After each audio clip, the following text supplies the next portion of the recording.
నమస్తే welcome to ABC news ముందుగా headlines చూద్దాం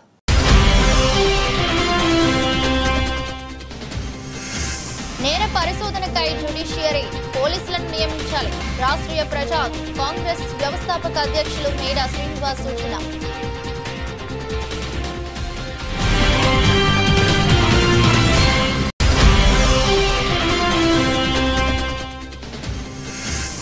రాజ్యాధికార సాధనకు ఎస్సీ ఎస్టీ బీసీ మైనార్టీలు ఏకం కావాలి దళిత ప్రజాశక్తి 10వ వార్షికోత్సవ దినోత్సవ సందర్భంగా విశేష సేవలకు ఘన సన్మానాలు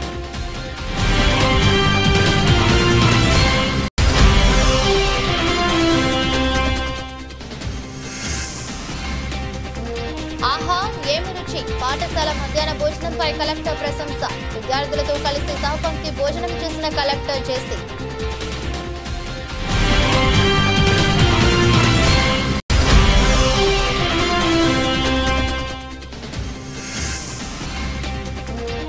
జూలై 1న సీఎం పర్యటన నేపథ్యంలో కట్టుదిట్టమైన ఏర్పాట్లు సభాస్థలిని స్వయంగా పరిశీలించిన మంత్రి కందుల దుర్గేష్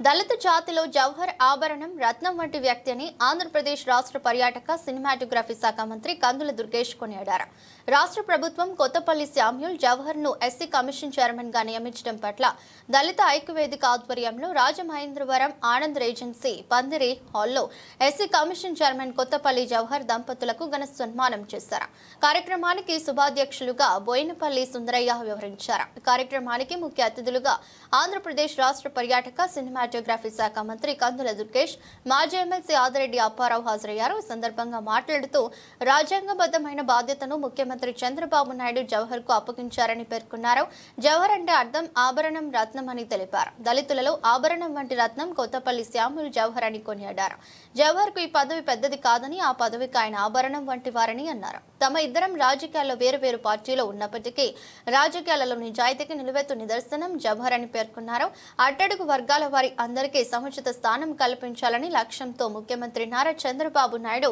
జవహర్ కు ఎస్సీ కమిషన్ చైర్మన్ గా అవకాశం కల్పించారని అన్నారు ఎస్సీ కమిషన్ చైర్మన్ గా ఏ ఇబ్బంది వచ్చినా కలెక్టర్ ను ఎస్పీని సమాధానం చెప్పండి అని నిలదీసే అధికారం ఏసీ కమిషన్ కి చైర్మన్ గా జవహర్ కు ఉందని అన్నారు 100% దళిత వర్గాలకు సముచిత న్యాయం అందించగల వ్యక్తి జవహర్ అని అన్నారు ఆయన మృదు స్వభావం అని భార్యాభర్తలు ఇద్దరు టీచర్లుగా పనిచేశారన్నారు వారి కుటుంబం ఉపాధ్యాయ వృత్తి నుంచి వచ్చింది కనుక ఎస్సీలకు సామాజిక న్యాయం జరుగుతుందని ఆకాంక్షించారు ఎంత మంచి సన్మాన కార్యక్రమం నేను కూడా ఊహించాల రాత్రి వరకు కూడా నేను కూడా మదన పడతా ఉన్నా ఎందుకంటే 3 ధృవాలు ఒకే దగ్గర చేరతాయా చేరవాలి ఈ ధృవాలు చేరే సమిష్టిగా విజయవంతం చేశారు చాలా సంతోషం మీ అందరికీ పేరున రుణపడి ఉంటా ఎందుకంటే ఏ అవసరం వచ్చినా సరే నేను 24 గంటలు 16 గంటలు 17 గంటలు ప్రజలతోనే ఉంటా ఒక 6-7 గంటలు మాత్రమే నా సొంత పనులు ఉంటాయి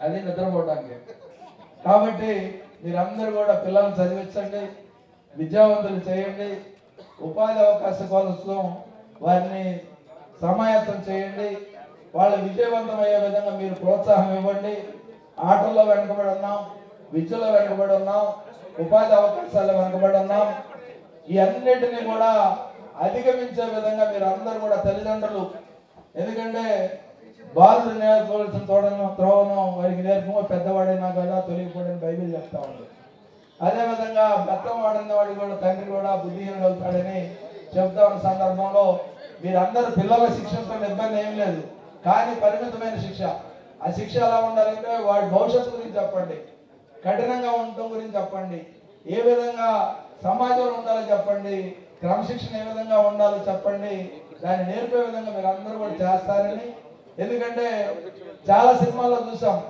వెనక అంబేద్కర్ గారి బొమ్మ కనపడుతుంది కింద మనోళ్ళు పేకాడుతూ ఉన్నట్టు సినిమాలు చూస్తూ ఉంటారు గతంలో తీశారు వాటిని అది అడ్డుకున్నాం గతంలో నేను చదువుకునే రోజుల్లో అదేవిధంగా ఈ చరిత్ర మాకొద్దు కానీ ఇలాంటి సినిమాలు చాలా వీటిలో మనకి కించకొచ్చినటువంటి చరిత్ర ఉంది దీనికి కారణం ఏంటంటే మనలోపం కూడా ఉంది మనం ఇలా వంగిపోయి ఉన్నాడు అంటారు కన్ను మూస్తే కళ్ళు కనపడతా లేదంటారు ఆ అవకాశం ఇతరులకు ఇవ్వకండి ఎందుకంటే ఎక్కడైనా సరే గంజాయి కానీ మద్యం కానీ లేదంటే ఇతర ప్యాకెట్లు కానీ కోడి పందాలు కానీ లేకపోతే గుండాట్లు కానీ మన సమాజానికి దూరంగా ఉంచండి. మీ పిల్లలు రాబోయే తరం వాటిని నేర్చుకోకుండా చూడండి. వాటి చూపించాల్సినటువంటి బాధ్యత మనది. అప్పుడే మన గౌరవం పెరుగుద్ది. అంతే తప్ప ఏదో 100 రూపాయల బీర్ కోసమో, లేకపోతే వైన్ కోసమో, లేకపోతే పులిహార పొట్లాల కోసమో, లేకపోతే పలావ్ బిర్యానీల కోసమో దయచేసి ఎవరిని ఆకర్షింప చేయకండి. తప్పకుండా గౌరవప్రదమైన జీవితం మీరందరి కుటుంబాల్లో ఉంటుందని మీరు ఆదర్శంగా ఉండండి. మీ సమాజం కూడా అదే విధంగా ఆదర్శంగా ఉంటుందని ఆశిస్తూ ఈరోజు ప్రత్యేకంగా నన్ను పిలిచి ఆహ్వానించి సన్మానం చేసినటువంటి ఈ కమిటీకి ప్రత్యేకంగా ఐక్యవేదిక కమిటీ ఐక్యవేదిక ఇక్కడేం లేదుగా కలిపి ఐక్యవేదికకి. ఎందుకంటే ఏదైతే లేదనుకుంటామో అది కావాలనుకుంటాం. ఒకడు దేవుడిని అడిగాడంట, నీకేం కావాలంటే నాకు డబ్బులు కావాలంటే డబ్బులు లేనోడు, బుద్ధి లేనోడు బుద్ధి కావాలన్నాడంట. ఇక్కడ మనం అందరం ఐక్యంగా ఉన్నాం. ఇంకా ఐక్యవేదిక ఎందుకు? మనం అందరం ఐక్యంగా ఉన్నాం. ఐక్యవేదిక ద్వారానే ఈ సన్మాన కార్యక్రమం నిర్వహించాం. పేరున ఒకళ్ళ పేరు చెప్పి నేను ఇంకెవరిని తక్కువ చేయదలుచుకోలేదు. ఎవరి పాత్ర కొద్దిగా వాళ్ళు చక్కగా చేశారు. దానివల్ల దిగ్విజయమైంది. వారందరికీ కూడా పేరున ధన్యవాదాలు తెలియజేస్తూ సెలవు తీసుకుంటాం. జై భీమ్, జై ధన్యవాదాలు. అందరికీ నమస్కారం. ఈనాటి ఈ కార్యక్రమంలో విశిష్ట అతిథులుగా పాల్పంచుకుంటున్నటువంటి శాసనమండలి మాజీ సభ్యులు, తెలుగుదేశం పార్టీ సీనియర్ నేత ఆదిరెడ్డి అప్పారావు గారు, అదేవిధంగా భారతీయ జనతా పార్టీ తూర్పుగోదావరి జిల్లా అధ్యక్షులు నాగేంద్ర గారు, వేదిక మీద ఉన్నటువంటి 50 మంది దళిత సోదరులకి, ముఖ్యంగా ఈనాటి ఈ కార్యక్రమానికి ప్రధాన ఆకర్షణ మనందరం కూడా, మన జిల్లా వాసులందరూ కూడా, ఆ మాటకు వస్తే రాష్ట్రం అంతా కూడా సగర్వంగా తలెత్తుకుని మా అందరి ఆత్మీయుడైనటువంటి వ్యక్తికి ఇవాళ మామూలు కార్పొరేషన్ కాదు. కార్పొరేషన్లు చాలా ఉంటాయి, కానీ ఒక రాజ్యాంగబద్ధమైనటువంటి అధికారం ఉన్నటువంటి కమిషన్ చైర్మన్ గా ఇవాళ మనందరి మధ్య నిలబడినటువంటి శ్రీ జవహర్ గారికి, వారి సతీమణి గారికి, ముందు కూర్చున్నటువంటి 50 మంది దళిత సోదరులకి, ఇతర నాయకులందరికీ కూడా నమస్సుమాన్యులు తెలియజేస్తా ఉన్నాను. మొట్టమొదటి ఒక పాయింట్ చెప్పాలి. జవహర్ అంటే అర్థం ఏంటనేది గతంలో జవహర్ లాల్ నెహ్రూ గారు పేరు విన్నప్పుడు ఒకసారి నేను చూశాను. జవహర్ అంటే ఒక ఆభరణం, ఒక రత్నం. ఇవాళ దళితుల్లో ఒక ఆభరణం లాంటి, ఒక రత్నం లాంటి వ్యక్తి కేఎస్ జవహర్ గారు అనేటువంటి మాటని ఈ సందర్భంగా నేను ఆలోచిస్తున్నాను. కమిషన్ చైర్మన్ గా ఆ పదవి ఆయన పెద్దది కాదు, కానీ ఆ పదవికి ఆయన ఒక ఆభరణం అనేటువంటి మాటను కూడా ఈ సందర్భంగా తెలియజేస్తా ఉన్నాను. నిజానికి జవహర్ గారితో నాకున్న పరిచయం ఒక సంవత్సరంన్నర క్రితం నుంచే. అంతకుముందు వేరు రాజకీయ పక్షాల్లో ఉండడం వల్ల అంతగా కలిసిపెట్టి తిరగలేదు, కానీ వారితో పరిచయం అయిన దగ్గర నుంచి నేను చూసింది ఏంటంటే ఒక్కటే, నిజాయితీకి నిలువెట్టు నిదర్శనం జవహర్ గారు.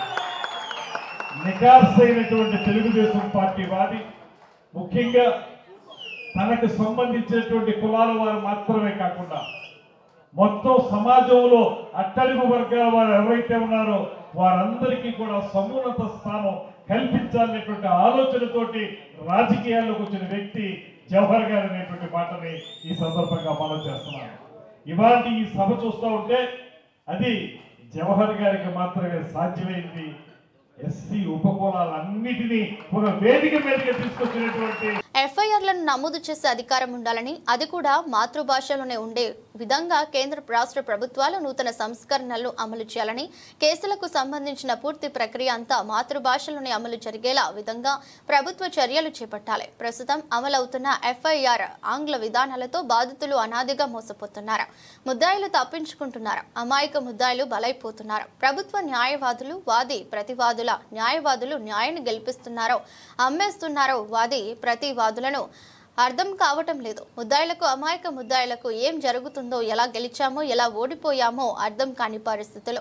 ఆంగ్ల నేర పరిశోధన విధానాలు నిత్యం సమాజాన్ని వెంటాడుతూ వేధిస్తున్నాయి. నేటి ఆంగ్ల నేర పరిశోధన ఎక్కువ శాతం తప్పులు చేసే వారికి, నేరస్తులకు, ఆర్థిక నేరగాళ్లకు మాత్రమే అనువుగా ఉందనే అపోహలు సామాన్య ప్రజల హృదయాలను నిత్యం వేధిస్తున్నాయి. నేటి నేర పరిశోధన విధానాలు అంటే చట్టంతో వేధించడం, న్యాయంతో శిక్షించడంగా అమలు జరుగుతుంది. రాజ్యాంగబద్ధమైన హక్కులకు, స్వేచ్ఛకు మన వ్యవస్థలో విలువ లేకుండా పోతుందని సగటు పౌరులు నేడు నేరస్తులకు ఒక రకంగా బాధపడుతున్నారు. చట్టం న్యాయాలను ఆశ్రయించడానికి మరో విధంగా భయపడుతున్నారు. రక్షణ పొందగలమనే నమ్మకం సామాన్యులకు లేకపోతుందని తీవ్ర ఆవేదన చెందారు. పోలీస్ శాఖకు కేవలం బాధిత ఫిర్యాదు మేరకు విచారణ జరిపి ఎఫ్ఐఆర్ నమోదు చేసే అధికారం మాత్రమే ఉండాలి. కేసు పూర్తి దర్యాప్తుతో ఛార్జ్షీట్ దాఖలు చేసే సర్వోన్నత అధికారం సాధారణ పోలీసుకు సంబంధం లేని ఒక ప్రత్యేక జ్యుడిషియరీ పోలీస్ శాఖను ఏర్పాటు చేయాలని ప్రస్తుత విచారణ ప్రక్రియ గమనిస్తే అర్థవంతంగా సామాన్యుల జీవితాలు ముగిసిపోతున్నాయి. చట్టం కాపాడుతుంది.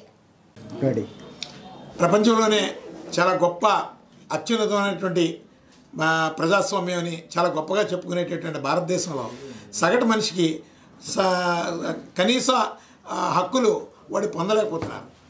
రాజ్యాంగం ఉంది, చాలా గొప్ప రాజ్యాంగం, అలాగే చట్టాలు ఉన్నాయి, చాలా గొప్ప చట్టాలు. దాని ఇంప్లిమెంటేషన్లో చాలా ఘోరమైనటువంటి అవకతవకలు జరుగుతాయి.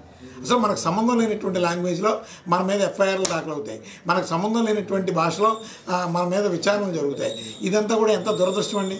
ఈ రాష్ట్రంలో ఏ రాష్ట్రంలో సరే మాతృభాషలోనే న్యాయ ప్రక్రియ అంతా జరగాలి, అలాగే పోలీస్ స్టేషన్ ప్రాసెస్ అంతా జరగాలి, ఇన్వెస్టిగేషన్ ప్రాసెస్ అంతా జరగాలి. అలాగే పోలీసు వారికి కేవలం ఎఫ్ఐఆర్ దాఖలు చేసేటటువంటి రైట్ మాత్రమే ఉండాలి. అందులో నిజాలు ఛార్జ్షీట్ దాఖలు చేశాకే ఏదైనా పలానా వాడు నేరం చేశాడని నిరూపించబడుతుంది. ఈరోజు ఏంటంటే ఒక అక్రమ కేసు బనాయించినా సక్రమ కేసు బనాయించినా న్యాయస్థానం చుట్టూ ఒక 5 ఏళ్ళలో 10 ఏళ్ళలో తిరగాల్సినటువంటి పరిస్థితి ఉంటుంది. కోర్టులో కేసులు పోయిన తర్వాత వాడు ఎందుకు తిరిగాడు కోర్టుల్లోకి అర్థం కానటువంటి పరిస్థితి. న్యాయస్థానం చుట్టూ నేను ఎందుకు తిరిగాను, ఏ తప్పు చేయకుండా అనే ఒక ఆవేదనతో ఉంటాడు. మన వ్యవస్థ మీద నమ్మకం పోతారు, మన రాజ్యాంగం మీద నమ్మకం పోతారు. దీని మూలంగా ఏంటంటే యువతలో చాలా వ్యతిరేకత ఏర్పడుతుంది. ఎందుకంటే ప్రభుత్వాలు ఎప్పుడు కూడా ఓటర్లని ఏదో డబ్బులు ఉచితంగా ఇస్తున్నాం, ఏదో లేదంటే స్కీములు ఉచితంగా ఇస్తున్నాం, ఇవి కాదు. సగటు మనిషి భారతదేశంలో బ్రతికేటటువంటి ప్రతి పౌరుడు చాలా కాన్ఫిడెంట్గా, నమ్మకంగా, విశ్వాసంతో బ్రతకాలి. నా ప్రభుత్వం నన్ను కాపాడుతుంది, నా న్యాయస్థానాలు నన్ను కాపాడితే అని విశ్వాసంతో బ్రతకాలి. ఈరోజు ఇవేమీ లేవు. ఇవేమీ లేనటువంటి ఘోరమైనటువంటి ఆటవిక వ్యవస్థ ఈరోజు సమాజాన్ని శాసిస్తుంది. ఇవన్నీ కూడా మారాలి అంటే ఖచ్చితంగా ఈ ఇన్వెస్టిగేషన్ సిస్టమ్ అంతా కూడా మాతృభాషలోనే ఉండాలని రాష్ట్రీయ ప్రజా కాంగ్రెస్ పార్టీ ప్రధాన డిమాండ్. అలాగే ఇన్వెస్టిగేషన్స్ ఎఫ్ఐఆర్ దాఖలు చేసేటటువంటిది కేవలం పోలీసు వారు వచ్చినటువంటి కేసు గ్రావిటీని బట్టి ఎఫ్ఐఆర్ దాఖలు చేసేటటువంటి విషయాలు ఉంటాయి. కొన్ని క్రూయల్ క్రైమ్స్ ఉంటాయి. రాజ్యాధికార సాధనకు ఎస్సీ ఎస్టీ బీసీ మైనార్టీ ఏకం కావాలని మోజీ సైనిక ఉద్యోగాలు ప్రముఖ రాజకీయ నాయకులు దాసి వెంకట్రావు పేర్కొన్నారు. ఆదివారం రాజమహేంద్రవరం ఆనం కళా కేంద్రం వద్ద గల అంబేద్కర్ భవనంలో దళిత ప్రజాశక్తి 10 ఆవిర్భావ దినోత్సవ సందర్భంగా విశిష్ట సేవారత్న అవార్డుల మహోత్సవం సందర్భంగా దళిత ప్రజాశక్తి వ్యవస్థాపక రాష్ట్ర అధ్యక్షులు మురారి రవిశంకర్ అధ్యక్షతన దళిత ప్రజాశక్తి రాష్ట్ర ఉపాధ్యక్షులుగా సీనియర్ దళిత నేత అల్లు జయరాజ్ ఉపాధ్యక్షులుగా ఎన్నుకోవడం జరిగింది. కార్యక్రమంలో భాగంగా ఉదయ గోదావరి జిల్లాల కమిటీలను ప్రకటిస్తూ సీనియర్ ఉద్యమ నేతలకు, సీనియర్ జర్నలిస్టులకు, స్వచ్ఛంద సంస్థల సేవా ప్రతినిధులకు, సీనియర్ న్యాయవాదులకు, విరామం ఉద్యోగులకు, ప్రజా సేవకులకు వారి సేవలను గుర్తించి విశిష్ట సేవారత్న అవార్డులను దళిత ఉద్యమ నేత దాసి వెంకట్రావు చేతుల మీదుగా, నగర ప్రముఖుల చేతుల మీదుగా అందించడం జరిగింది. కార్యక్రమానికి ముఖ్య అతిథులుగా హాజరైన దాసి వెంకటరావు మాట్లాడుతూ ఎస్సీ ఎస్టీ బీసీ మైనార్టీల సమస్యల పరిష్కారానికి దళిత ప్రజాశక్తి ఏర్పాటు చేసినట్లు తెలిపారు. దళిత ప్రజాశక్తికి తన వంతు సహాయ సహకారాలు అందిస్తానని పేర్కొన్నారు. దళిత ప్రజాశక్తి వ్యవస్థాపక అధ్యక్షులు మురారి రవికుమార్ మాట్లాడుతూ 2015 సంవత్సరాలలో దళిత ప్రజాశక్తి ఏర్పాటు చేసినట్లు తెలిపారు. దగాపడిన తాడిత పీడిత ప్రజలకు అండగా ఉంటూ వారి సమస్యల పరిష్కారానికి, వారికి న్యాయం జరిగే వరకు నిరంతరం పోరాటం చేస్తుందని అన్నారు. అనపర్తి మండలం దోమాడ గ్రామంలో ఎస్సీ ఎస్టీ మైనార్టీలు గత 50 సంవత్సరాల కాలంగా నివాసం ఉంటున్నారని పేర్కొన్నారు. అందరికీ శుభాకాంక్షలు. ఇవాళ రవికుమార్ గారు దళిత ప్రజాశక్తి అనే పేపర్ స్థాపించి 10 సంవత్సరాలు అవుతుంది. 10 సంవత్సరాలు పేపర్ రన్ చేసి దళిత ఉద్యమంగా ఎస్టీ ఎస్టీ బీసీ మైనార్టీలకు అందరికీ న్యాయం చేయాలన్న ఉద్దేశంతో పేపర్ వ్యవస్థ పెట్టాడు. ఆ పేపర్ ద్వారానే కాకుండా ఈయన కూడా ఫైట్ చేసి అందరికీ న్యాయం చేయాలన్న ఉద్దేశంలో ప్రజల్లోకి వెళ్ళి అందరికీ న్యాయం చేసి ఈవేళ ఆ పేపర్ వార్చుకోవడానికి వచ్చినటువంటి మీ అందరికీ నా శుభాకాంక్షలు తెలియజేస్తున్నాను. రాజమహేంద్రవరం అంబేద్కర్ భవనంలో దళిత ప్రజాశక్తి 10వ వార్షికోత్సవం న్యాయవాదులకి, అలాగే మీడియా మిత్రులకి, నృత్య కళాకారులకి, అలాగే ప్రజా నాయకులకి కూడా, ప్రజా సేవకులకు కూడా ఈరోజు సన్మాన కార్యక్రమం పెట్టడం అనేది నిజంగా శుభపరిణామం. ఎందుకంటే ఇలాంటి సత్కారాలు అనేవి చేయించుకోవడం అనేది చాలా అదృష్టం ఉండాలి, ఎంతో దాని వెనకాల ఎంతో కృషి ఉండాలి. ఎందుకంటే వాళ్ళని గుర్తించడం అనేది, ఇంతమందిలో మనల్ని గుర్తించడం అనేది చాలా అదృష్టంగా నేను భావిస్తున్నాను. అలాగే ఈ దళిత ప్రజాశక్తికి అధ్యక్షులైనటువంటి మురారి పెద్దలు మరియు ఎస్సీ ఎస్టీ మైనారిటీ బీసీ వారందరినీ కూడా పిలుచుకొని అందరికి కూడా ఘన సన్మానం చేసి వారందరి సమక్షంలో దళిత ప్రజాశక్తి ప్రతి విషయంలో కూడా ముందుంటుందని చెప్పడం జరిగింది.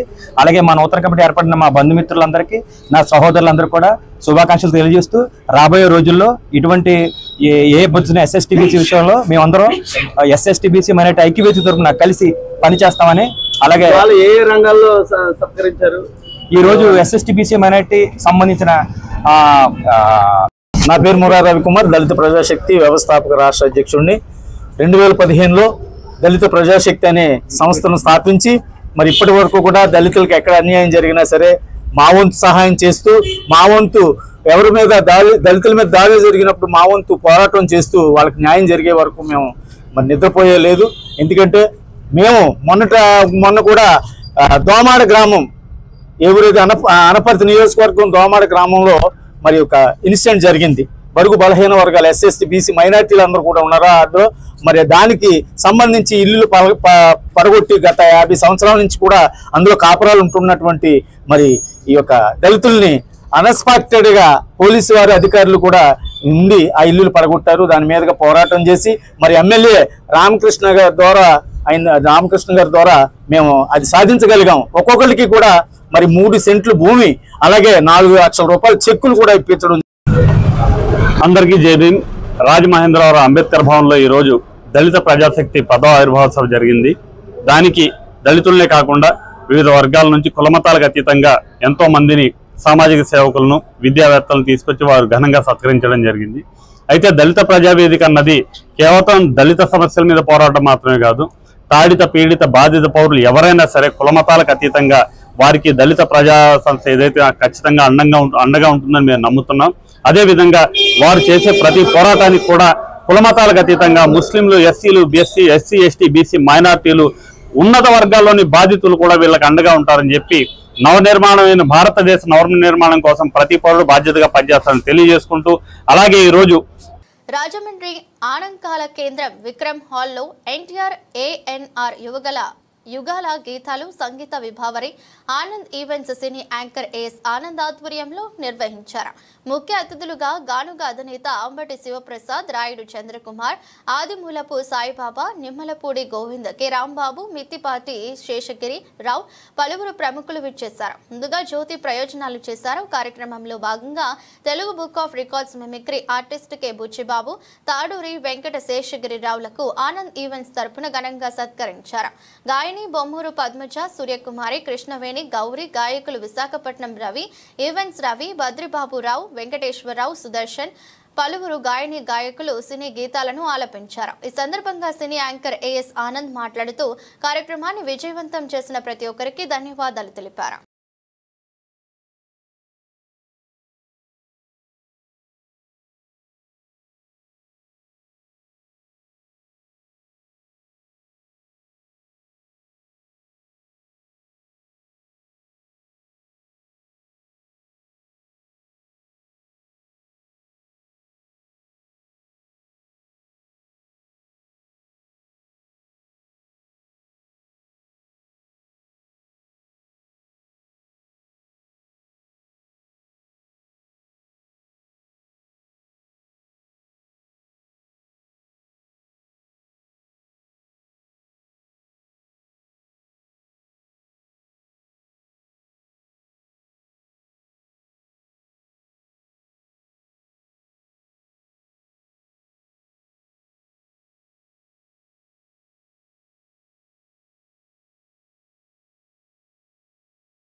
రాజమండ్రి పట్టణ రజక సేవా సంఘం ఆధ్వర్యంలో జూలై 6వ తేదీన స్థానిక శ్రీ వెంకటేశ్వర ఆనం కళా కేంద్రంలో రజక ఆకాంక్ష సభ నిర్వహిస్తున్నట్లు రజక సేవా సంఘ అధ్యక్షులు బొమ్మదేవర శ్రీనివాస్ పాలమూరి వెంకట్రావు తెలిపారు. ఈ సభలో ముఖ్య అతిథులుగా రాష్ట్ర రజక ఫెడరేషన్ చైర్పర్సన్ సావిత్రి మరియు డైరెక్టర్లు హాజరవుతున్నారు అని తెలిపారు. రజక నాయకులు మరియు రజక సోదర సోదరీమణులంతా విచ్చేసి సభను విజయవంతం చేయాలని కోరారు. కార్యక్రమంలో ఇల్లూరి వెంకటేశ్వరరావు, అంతర్వేది ప్రభాకర్, వి నూకరాజు, రజక federation chairman director Chintapalli Satish మరియు పాలకవర్గం తదితరులు పాల్గొన్నారు.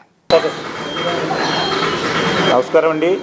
నా పేరు బొమ్మదేవర శ్రీనివాస్, రాజమండ్రి పట్టణ రజక సేవా సంఘం అధ్యక్షులు. రేపు 6వ తారీఖు జూలై 6వ తారీఖు నాడు జరగబోయే రజక మహానాడు సభకు ఆనంద కళా కేంద్రంలో ఆకాంక్ష మహాసభ ఏర్పాటు చేయింది. దీని కారణంగా మా రాజమండ్రి 7 నియోజకవర్గ ఎమ్మెల్యేలని, ఎంపీ గారిని, మా ఫెడరేషన్ చైర్మన్ సావిత్రి గారిని ఆహ్వానించడం జరిగింది. దీనివల్ల మీరు అందరూ కూడా జయప్రదం చేసి ఈ ప్రోగ్రాంని ముందుకు నడిపిస్తారని కోరుకుంటున్నాను. రజక సోదరి సోదరమణులందరికీ కూడా నమస్కారాలండి. రేపు ఆదివారం 6/7/2025 తారీఖున మన రాజమండ్రి పట్టణ రజక సంఘం వారి ఆధ్వర్యంలో రజక ఆకాంక్ష సభ అనేటువంటి ఒక సభని ఏర్పాటు చేయడం జరిగింది.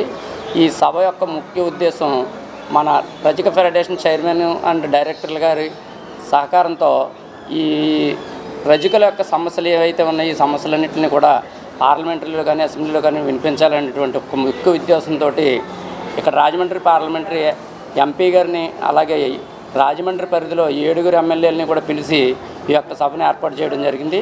మరి ఈ యొక్క సభకి రజక ముఖ్య నాయకులు, అలాగే రజక సోదరీమణులు అందరూ కూడా వచ్చి ఈ యొక్క కార్యక్రమాన్ని విజయవంతం చేయాలని చెప్పేసి కోరుకుంటున్నాం. తాళ్ళపూడి మండలం మలకపల్లి జిల్లా పరిషత్ ఉన్నత పాఠశాలను జిల్లా కలెక్టర్ ప్రశాంతి సోమవారం ఆకస్మికంగా సందర్శించి మధ్యాహ్నం భోజనం నిర్మిస్తున్న తీరును పరిశీలించారు. ఈ సందర్భంగా విద్యార్థులతో కలిసి కలెక్టర్ సహా పంక్తి భోజనం చేశారు. భోజనం చాలా బాగుందని ప్రశంసించారు. ప్రతిరోజు ఇలాగే ఉంటుందని విద్యార్థులను అడిగి తెలుసుకున్నారు. మధ్యాహ్నం భోజనం నిర్వహిస్తున్న తీరుపై కలెక్టర్ పి ప్రశాంతి సంతృప్తి వ్యక్తం చేశారు. కలెక్టర్తో పాటు సంయుక్త collector S Chinnaramudu, Kovvur RTO Rani Sushmita కూడా విద్యార్థులతో కలిసి భోజనం చేశారు. కలెక్టర్ తమ పాఠశాలకు రావడంపై విద్యార్థులు, ఉపాధ్యాయులు మిడ్ డే మీల్ సంబంధిత ఆనందం వ్యక్తం చేశారు. కార్యక్రమంలో విద్యార్థులతో పలు అంశాలపై మాట్లాడుతూ భవిష్యత్తులో ఏమి కావాలి అనుకుంటున్నారు అంటూ కుశల ప్రశ్నలు వేయడం జరిగింది. అంతే ఉత్సాహంతో కలెక్టర్ అడిగిన ప్రశ్నలకు సమాధానం ఇచ్చారు. ప్రభుత్వ పాఠశాలల్లో కలెక్టర్ వెంట జిల్లా పాఠశాల విద్యాధికారి కె వాసుదేవరావు తదితరులు ఉన్నారు.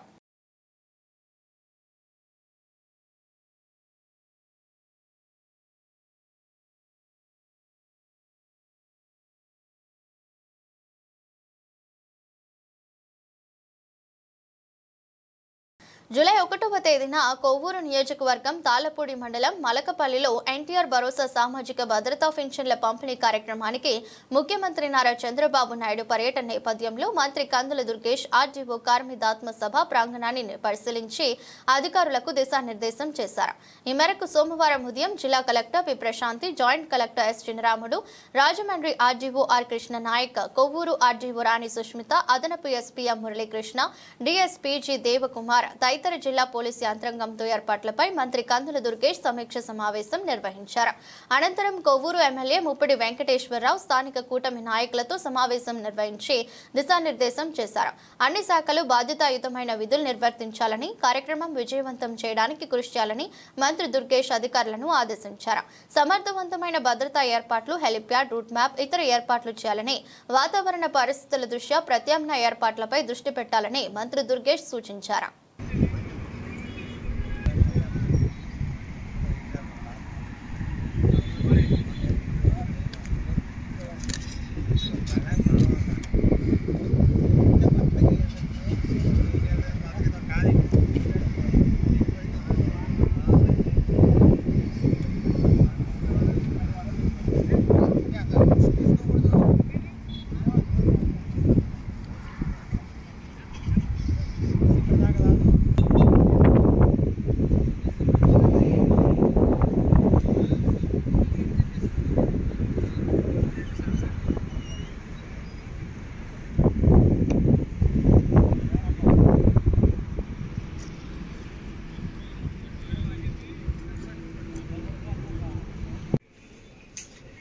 నా ఉద్దేశంలో మన గవర్నమెంట్ ఫామ్ అయిన తర్వాత ఫస్ట్ టైం సీఎం గారు మన జిల్లాకు వస్తున్నటువంటి సందర్భం ఇది. చాలా కోఇన్సిడెన్స్ ఏంటంటే ఒకేసారి డిప్యూటీ సీఎం గారు, సెంట్రల్ మినిస్టర్ గారు, సీఎం గారు మనకి చివరిలో సంవత్సరం ఎండింగ్ లో రావడం జరిగింది. ఎనీకేస్ మనం దాన్ని బాగా సక్సెస్ఫుల్ గా చేయాల్సిన అవసరం ఉంటుంది. రెండో మంచి విషయం ఏంటంటే వాళ్ళ పొద్దు నుంచి వరుసగా ఫోన్లు మనకి ఏదైతే ఇన్పుట్ సబ్సిడీ రాలేదని ఉన్నామో కరెక్ట్ గా సీఎం గారు వచ్చే ముందే మనకి ఇన్పుట్ సబ్సిడీ కూడా రైతుల ఖాతాల్లో పడింది. అది కూడా ఒక పాజిటివ్ పాయింట్ అవుతుంది. రేపు వాళ్ళందరూ కూడా హ్యాపీగా ఉండి రావడానికి ఇంట్రెస్ట్ కూడా చూపిస్తారు. సో ఎనీవే ఇదంతా చాలా మెటిక్యులస్ గా ప్లాన్ చేశారు కాబట్టి కలెక్టర్ గారు మెయిన్ థింగ్ ఏంటంటే కొంచెం సెక్యూరిటీ మెజర్స్ ప్లాన్ బికి వెళ్తే మాత్రం సెక్యూరిటీ మెజర్స్ ఒకటి చూసుకోవాలి. నేషనల్ ఎస్పీ గారు ఉన్నారు ఇక్కడ, సెక్యూరిటీ మెజర్స్ ఒకటి చూసుకోవాలి. రాజమండ్రి నుంచి ఇక్కడ రావటం మలకపల్లి కొంచెం లోపలికి వెళ్ళాలి కాబట్టి తాళకోట మండలం అక్కడికి వెళ్ళాలి, అది ఒకటి చూసుకోవాలి. ప్లాన్ ఏ అయితే ఇబ్బంది ఉండదు, యాజ్ ఇట్ ఈస్ ఇక్కడికే వచ్చేస్తారు కాబట్టి. తర్వాత పార్టీ వర్కర్స్ మీటింగ్ కూడా దగ్గరలో పెట్టారంటే ప్రాక్సిమిటీలోనే ఉంటుంది. ఉండాల్సిన ప్రోగ్రామ్ వెదర్ మనల్ని ఎలా తీసుకొచ్చింది ఇక్కడికి. ఏదైనా సీఎం గారు ప్రతి పాస్ట్ 1 year పక్కనే తణుకు వచ్చారు, ఈ పక్కనే వచ్చారు, కానీ మన ఈస్ట్ గోదావరి డిస్ట్రిక్ట్ రాలేదు కాబట్టి ఇది చాలా సంతోషకరమైనటువంటిది. మీరు అందరూ అఫీషియల్స్ అందరూ కూడా దీన్ని కొంచెం మనకి ప్రెస్టీజియస్ గా తీసుకుని దీన్ని ఇంప్లిమెంట్ చేస్తుంది. 7 కోట్ల రూపాయలు చాలా రోజుల నుంచి మనం ప్రయత్నం చేస్తా ఉన్నాం. ఇది వాళ్ళ అది కూడా వచ్చేసింది. ఇంకొకటి ధాన్యం తాలూకు బకాయిలు ఏవైతే ఉన్నాయో అది వచ్చేస్తే అదొకటే మేజర్ ఇష్యూగా ఉన్నప్పుడు అది వచ్చేస్తే మనకి ఇంకా పూర్తిగా అసలు ఏది కూడా ఇబ్బంది లేదు. నిజంగా మంచానికి అడ్డు పెట్టుకున్నటువంటి దివ్యాంగులకి 15,000 ఇవ్వడం అనేటువంటిది అసలు చాలా రెవల్యూషనరీ యాక్టివిటీ అది. తర్వాత నిన్న సీఎం గారు అక్కడ మంగళగిరిలో చెప్పినటువంటి మాట ఉచిత బస్సు అనేటువంటిది కూడా చాలా అద్భుతంగా ప్రారంభిస్తాం అనేటువంటి దాన్ని చెప్పారు. వీలుంటే కరెక్ట్ గా మనం ఒక 4-5 ఎవరైనా ఈ ఇన్పుట్ సబ్సిడీ పడినటువంటి రైతులు ఏమన్నా వాళ్ళు గార్లెట్ చేసి గార్లెట్ కాదు అట్లీస్ట్ వారు వచ్చి కొంచెం థ్యాంక్స్ చెప్పేలాగా ఏమైనా పెట్టుకుంటే మాట్లాడుకోవడం ఆ ఇష్యూ హైలైట్ అవుతుంది కదా. ఇన్పుట్ సబ్సిడీ ఇచ్చేది కరెక్ట్ టైం వాళ్ళు చెప్పింది కూడా రైతులు ఏం చెప్తున్నారు, ఇప్పుడు మళ్ళీ మేము నాట్లకి వాటికి వెళ్ళేటువంటి టైం అండి, ఈ టైంలో మాకు ఇన్పుట్ సబ్సిడీ వచ్చింది, ఇది చాలా యూస్ఫుల్ అనేటువంటి మాట చెప్తున్నారు.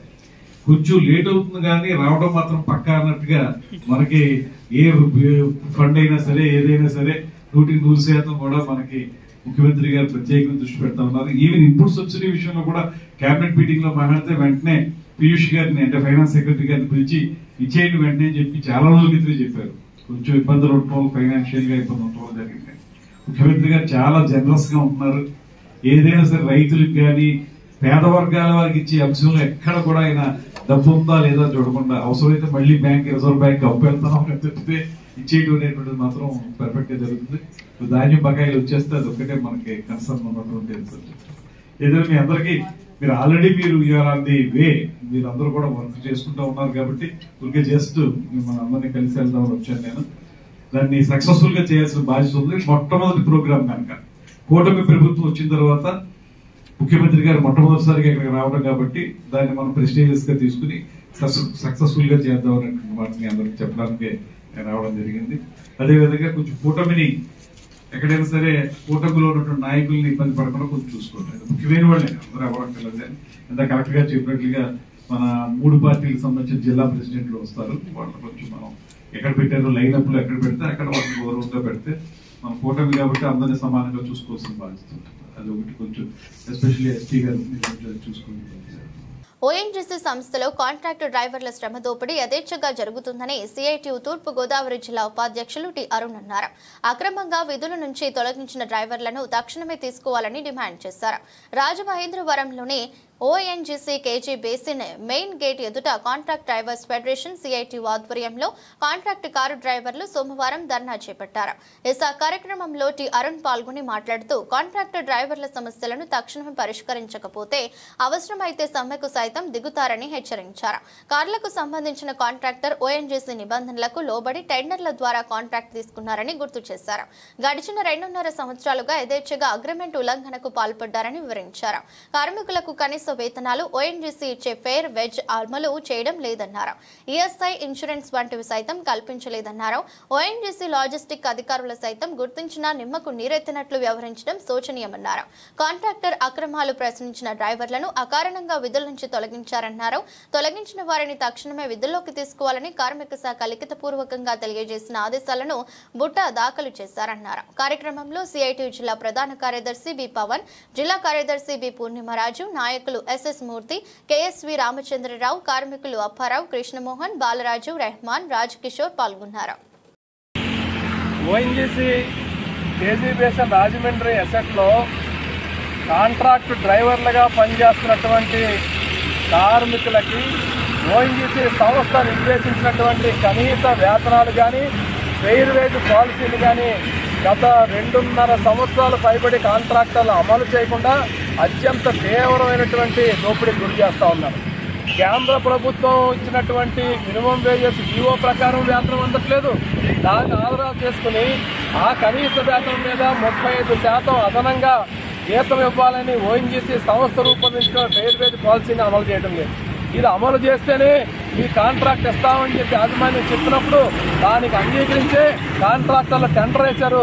దానికి అంగీకరించే కాంట్రాక్టర్లు మేనేజ్మెంట్తో అగ్రిమెంట్ కుదుర్చుకున్నారు.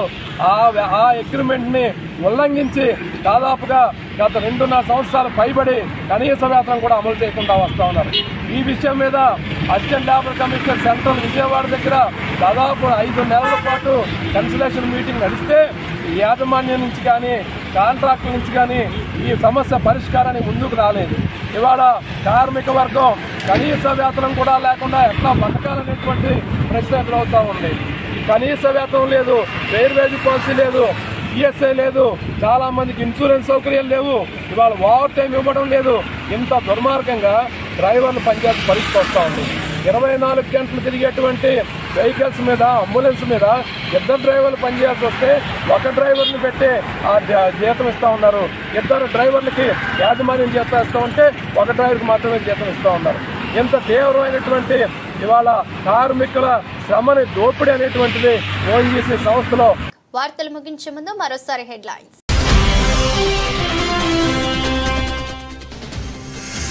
నేర పరిశోధనకై జ్యుడిషియరీ పోలీసులను నియమించాలి. రాష్ట్రీయ ప్రజా కాంగ్రెస్ వ్యవస్థాపక అధ్యక్షులు మేడా శ్రీనివాస్ సూచన.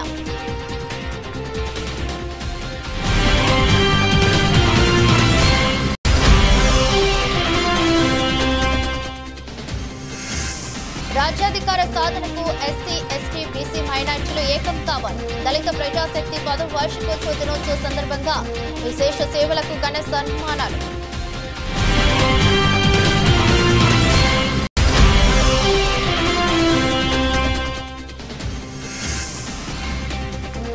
ఆహా ఏమి రుచి! పాఠశాల మధ్యాహ్న భోజనంపై కలెక్టర్ ప్రశంస. విద్యార్థులతో కలిసి సహపంక్తి భోజనం చేసిన కలెక్టర్ జేసీ.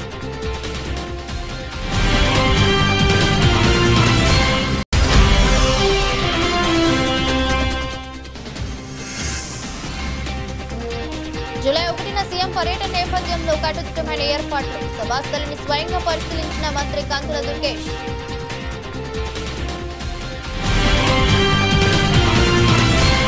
ఇదొరస్టు బులెటిన్. మరో బులెటిన్లో మళ్ళీ కలుద్దాం. అంతవరకు సెలవు. నమస్కారం.